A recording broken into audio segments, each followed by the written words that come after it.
Good morning everyone. आज हम सब पढ़ेंगे तारा के बारे में। किसके बारे में पढ़ेंगे? तारा के बारे में। तारा कैसे बनता है, टॉपिक क्या है मेरा आज का? तारा कैसे बनता है और कैसे नष्ट होता है। जैसे कि आप सबको पता है कि इस पृथ्वी पे जो चीज बनती है उसका एक ना एक दिन पतन होना निश्चित है, चाहे वो मनुष्य हो, चाहे वो कोई ग्रह हो, चाहे वो कोई भी तारा हो। तो आज हम बात किस बारे में करेंगे? तारा के बारे में। किस बारे में बात करेंगे? तारा के बारे में। तारा क्या बोलते हैं हम इंग्लिश में? स्टार। क्या बोलते हैं? स्टार। क्लियर है? सबसे पहले देखते हैं तारा बनने का मेथड क्या है। जैसे कि यहाँ पे आप देख रहे होंगे कि यहाँ पे मैंने लिखा है निहारिका। एक गैसों का समूह होता है, गैस जो होते हैं गैस, उसका एक समूह मतलब ग्रुप, एक ग्रुप ऑफ गैस, एक ग्रुप ऑफ गैस मतलब गैस के समूह को हम सब क्या बोलते हैं? निहारिका। क्या बोलते हैं? निहारिका। जब गैस का समूह बिल्कुल पास में आता है, क्या आता है? बिल्कुल पास में आता है तो क्या बन जाता है? तारा। क्या बन जाता है? तारा। तारा में जो होता है हीलियम में क्या होता है? संलयन। क्या होता है? संलयन होता है। और आपसे कोई पूछेगा कि भाई तारा किस अवस्था में पाया जाता है, तो तारा पाया जाता है प्लाज्मा अवस्था में। कौन सी अवस्था पाया जाता है? प्लाज्मा। अब प्लाज्मा होता क्या है वो समझे। जैसे कि आपने पढ़ा होगा कि पदार्थ की 5 अवस्था होती है: ठोस, द्रव, गैस, प्लाज्मा और बोस एनस्टेड कंडेंसेट। तो प्लाज्मा जो अवस्था होता है ना ही तो वो सॉलिड होता है ना ही वो लिक्विड होता है।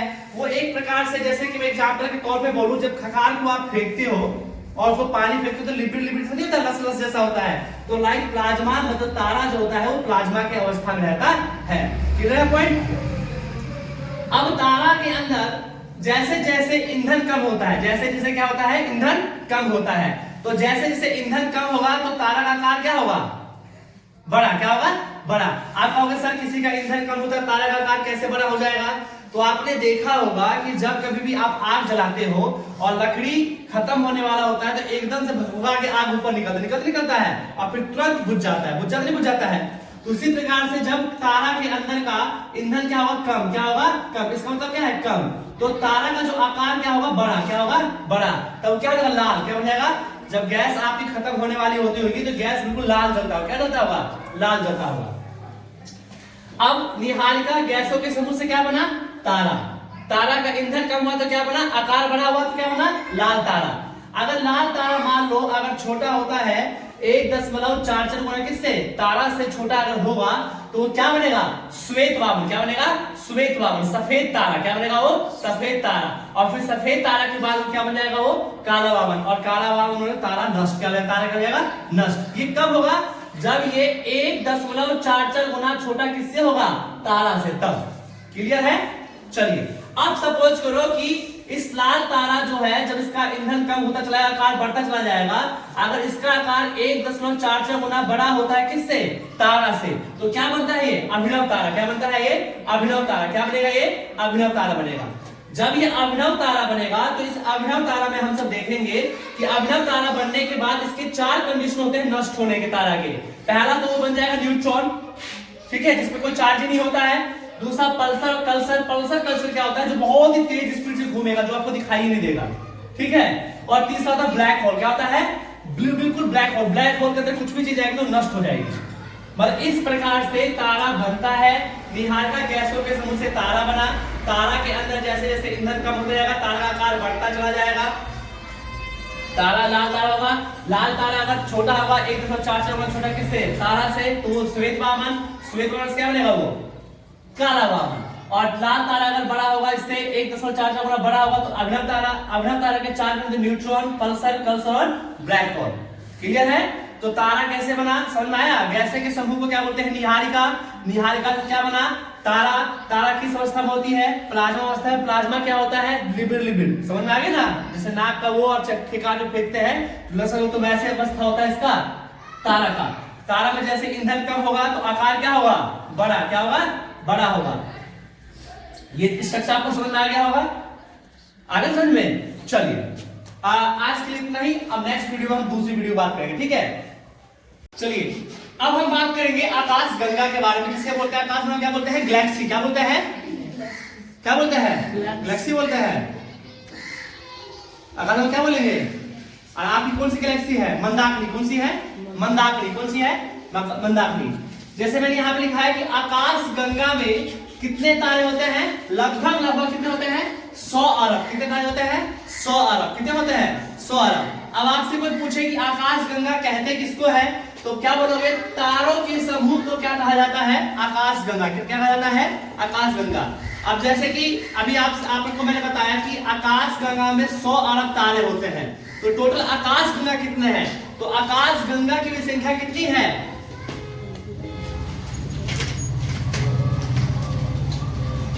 आकाश गंगा की संख्या लगभग कितनी है? 100 अरब। कितनी है?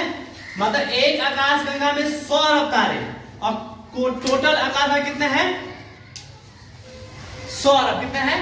100 अरब। कितने हैं? 100 अरब। अच्छा, अब आप कौन सी आकाश गंगा में रहते हैं? आप सब आपके आकाश गंगा का नाम क्या है जिसमें अभी पृथ्वी है?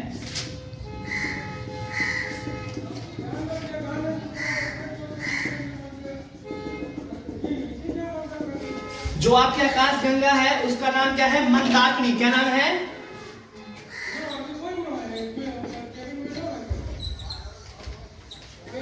आपके आकाश गंगा का नाम क्या है? मंदाकिनी, जिसे इंग्लिश में बोलते हैं मिल्की वे। क्या बोलते हैं? मिल्की वे।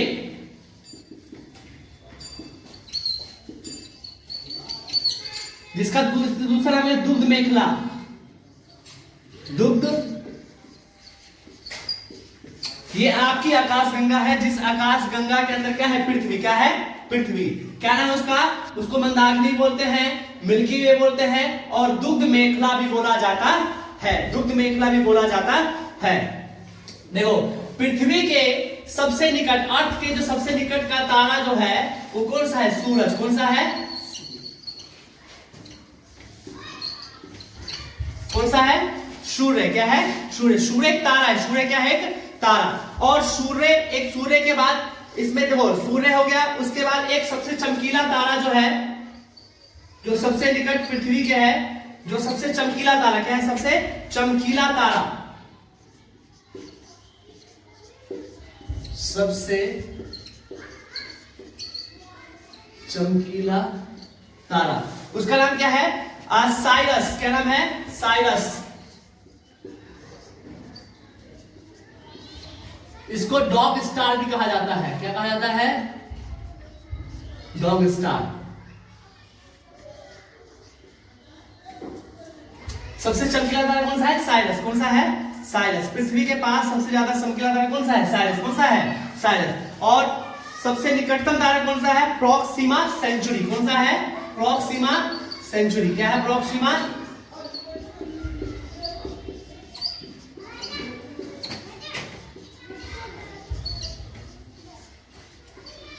प्रॉक्सिमा क्या है?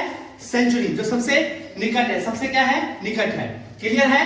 देखिए, आपकी आकाश गंगा का नाम क्या है? मंदाकिनी, जिसको मिल्की वे भी बोला जाता है, और क्या बोला जाता है? दुग्ध मेखला बोला जाता है। आपके मंदाकिनी का मतलब कि सबसे पृथ्वी और निकट तारा कौन सा है? सूरज। कौन सा है? उसके बाद कौन सा है? Proxima Centauri. सबसे चमकीला तारा कौन सा है? साइरस। क्या है? साइरस को डॉग स्टार कहा जाता है। जैसा कि आपने सुना है कि भाई सूरज के चारों ओर चक्कर कौन लगाता है? ग्रह सब लगाते नहीं है? पृथ्वी, बृहस्पति, शनि, इसके बाद आपके मंगल, ये सब चक्कर लगाते हैं। उसी प्रकार से ग्रहों के चक्कर को लगाते हैं, उपग्रह को लगाते हैं, उपग्रह लगाते हैं। जैसे कि तारा लगाता है पृथ्वी के चक्कर, सॉरी चंद्रमा लगाता है पृथ्वी के चक्कर, लगाता है। उसी प्रकार से सूरज भी चक्कर लगाता है। किसका? सूरज भी क्या करता है? चक्कर लगाता है। सूरज अपनी मंदाकिनी का चक्कर किसका लगाता है? मंदाकिनी। जो सूरज जो होता है, सूर्य अपनी मंदाकिनी का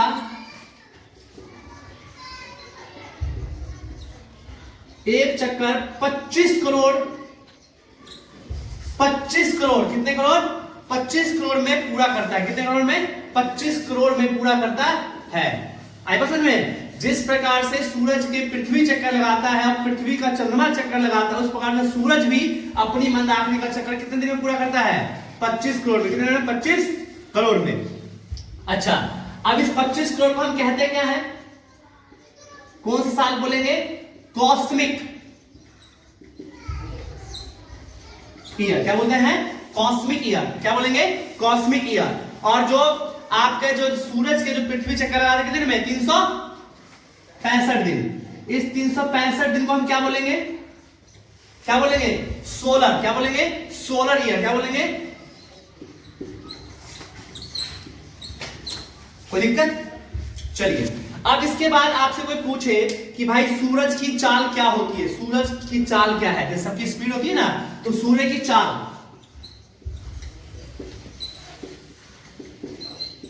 सूर्य की चाल जो होती है 250 किलोमीटर, 200 पर सेकेंड। सूर्य की चाल कितनी होती है? 250 किलोमीटर पर सेकेंड। कितनी होती है? 250 किलोमीटर पर सेकेंड। फिर से मैं रिपीट कर देता हूं कि तारों के समूह को आकाश गंगा कहा जाता है। तारों के समूह क्या कहा जाता है? आकाश गंगा। एक आकाश गंगा में तारे कितने होते हैं? 100 अरब। कितने होते हैं? 100 अरब। और आकाश गंगा कितने हैं? वो भी 100 अरब है। ठीक है ना? अच्छा, इसके बाद कोई पूछेगा आपसे कि पृथ्वी के पास सबसे निकट तारा कौन सा है? तो सूरज। कौन सा है? सूरज। उसके बाद कौन सा है? Proxima Centauri. और सबसे चमकीला तारा कौन सा है? शायद इसको बोलते हैं डॉग स्टार बोलते हैं। ठीक है। उसके बाद आपसे कोई पूछेगा कि भाई आपका पृथ्वी जो है वो कौन सी गैलेक्सी में है? तो कौन सी गैलेक्सी में है? मंदाकिनी। उसको मिल्की भी बोलते हैं और दुग्धमेघ। तीनों नाम मैंने आपको बता दिए हैं। क्लियर है? चलिए, इसके बाद आपसे पूछेगा कि भाई सूरज जो होता है वो अपनी मंदाकिनी के चक्कर कितने दिन में पूरा करता है? तो 25 करोड़। कितने? 25 करोड़ साल में। ठीक है, कोई दिक्कत? चलिए, उसके बाद पूछेगा कि भाई 365 दिन को क्या बोलते हैं? सोलर। क्या बोलते हैं? आप पूछेगा भाई सूरज की चाल होती क्या है, स्पीड क्या है, स्पीड ऑफ सन क्या है? तो 250 किलोमीटर पर सेकंड। आपने बोला एक और सूर्य की स्पीड 250 किलोमीटर पूरा कर लेगी। क्लियर है? स्टॉप। मंदाकिनी आकाश गंगा के बारे में हम बात करते हैं, अपनी आकाश गंगा के बारे में। किस बारे में बात करते हैं? अपनी आकाश गंगा के बारे में। पहले आकाश गंगा को, अपनी आकाश गंगा को बनाते हैं।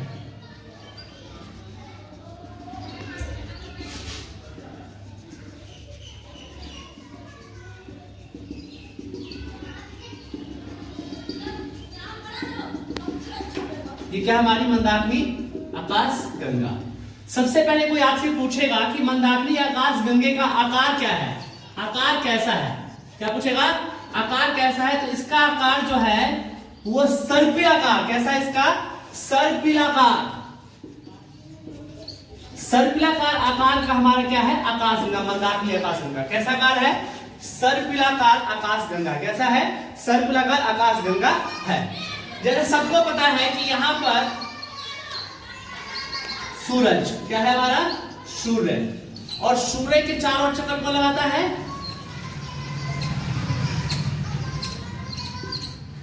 ग्रह। ग्रह कितने टोटल? 8। कितने हैं? 8।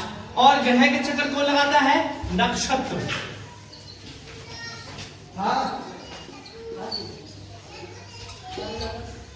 नक्षत्र कितने हैं? 27। कितने हैं? 27। और उसके ऊपर कौन है? तारामंडल। क्या है?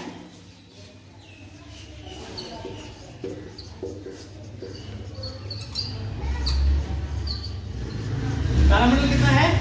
89। कितना है? 89।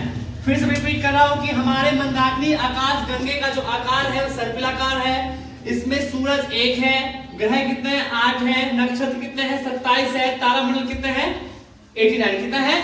89। तो तारे के बारे में, मंदाकिनी के बारे में और हमारे आकाश गंगा के बारे में इतना ही था। और बाकी जो वीडियो अगली बार वीडियो में बात करेंगे हम किसके बारे में बात करेंगे? ग्रह के बारे में। क्लियर है? ओके, जय हिंद, जय भारत।